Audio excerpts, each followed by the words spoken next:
Этому надо учиться. Если у вас в семье было не так, у вас есть шанс это исправить. Вопрос, как будем говорить, да? Второй вопрос. Каким образом можно заставить человека говорить, если на протяжении длительного времени он просто не выходит на диалог? Это получается как монолог, но не диалог.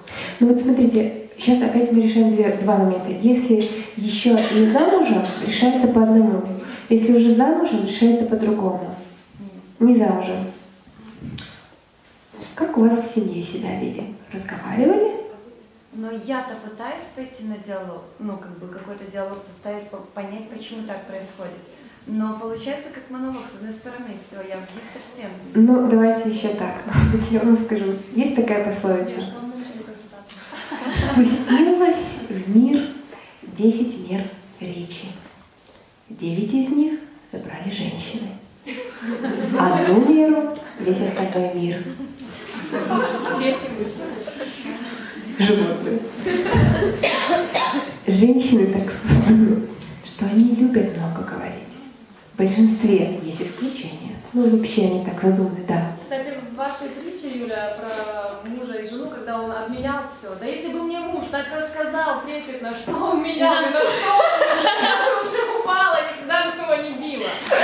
Нужно было говорить с женой. Сутки объясняла. Да, вот смотри.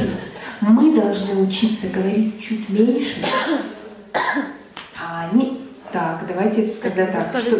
Я говорю такие... Смотрите, отвечая на вопрос, зачем жениться, вначале мы говорили, зачем жениться? Жениться зачем? Зачем жениться? Жениться зачем? Если нас создали разделенными, мы должны соединиться. И это процесс. Это не точка в пространстве, после свадьбы мы соединились и все. Мы должны соединяться все время, каждый день, да. Это процесс на протяжении всей жизни. Почему? Потому что мы в этом мире должны себя построить. Человек рождается в этот мир диким осленком. Он должен свои качества все самые лучшие улучшить, самые худшие убрать. Это его задача — работать над собой, совершенствовать себя. Исправлять, и это реально исправлять свои качества характера. Если этого не делать, то нет смысла в семье. Это закон.